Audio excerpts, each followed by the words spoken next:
In Copenhagen, though, some negotiators are not yet ready to concede defeat. Environment ministers and negotiators from about 40 nations are gathered there today and tomorrow to prepare for next month's conference.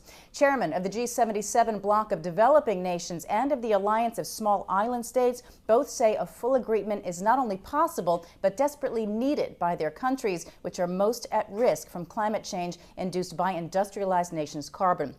Danish officials, who agree that time is too short for a full deal to happen at that December 7th through 18th summit, did suggest setting a deadline of perhaps another year to work out a full treaty. Meetings under the UN framework are already scheduled for Bonn next June, Mexico City in December. Our executive editor, Margaret Ryan, is here now with more on this. This delay is really no surprise, I guess, to anyone who really is following these talks. That's right, although I think it tells you just how far apart the sides are. I mean, often it's the politicians who keep saying, oh, we can do it, and they're the last ones to admit any kind of defeat.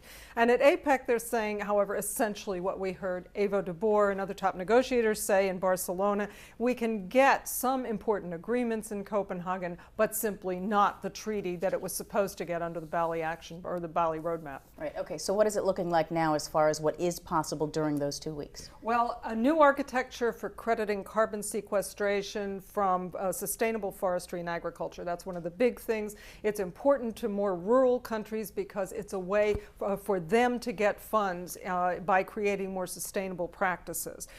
They probably can get an agreement on easing clean energy technology transfer while preserving intellectual property rights. That's been something that's been intensively negotiated, and everybody agrees we have to find a means to get low carbon technology to the countries that are developing so they won't just repeat the mistakes made by the current industrialized countries, and at least emergency aid to the very poorest countries that are being hit hardest by climate change. You'll recall the EU has already said they think $7 to $10 billion annually in aid is needed there. They want to get that started, and I think you'll see a lot of people coalescing around that. So would those issues actually end up being legally binding agreements? Would they satisfy the developing nations? No, these are not the legally binding things we're talking about. I mean, the developing nations are demanding legally binding agreements primarily, well, they wanted all of it, but primarily on the carbon cuts and on long-term aid.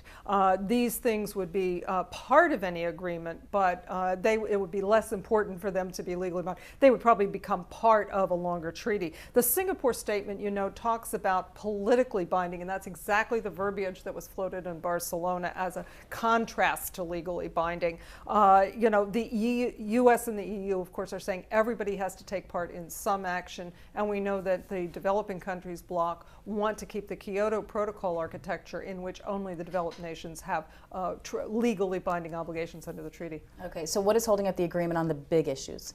Well, first, and primarily the lack of U.S. numbers. I mean, everybody's waiting for the Senate. The world is watching.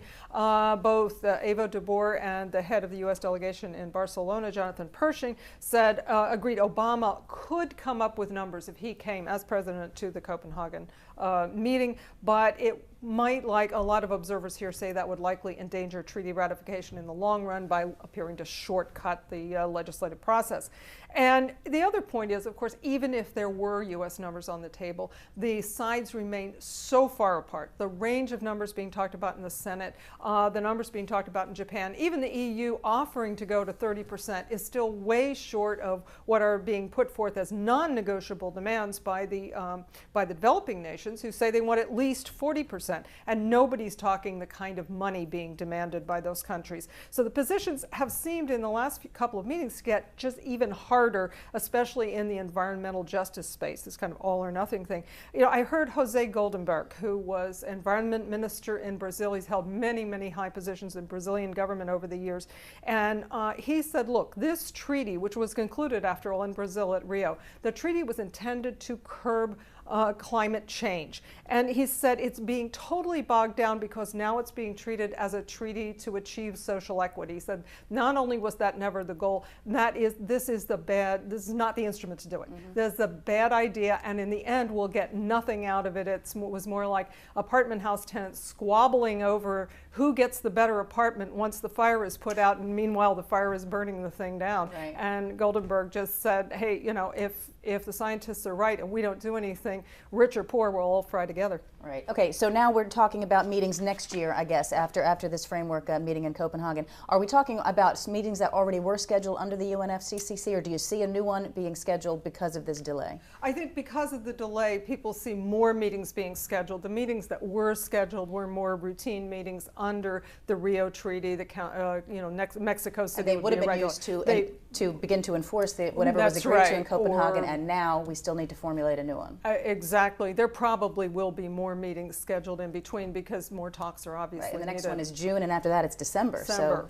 Right. So I think you can expect to see one or two, even two meetings scheduled in the spring as negotiators try to come closer to an actual treaty. And probably more bilateral meetings as well. All right, Margaret Ryan, thanks for that update.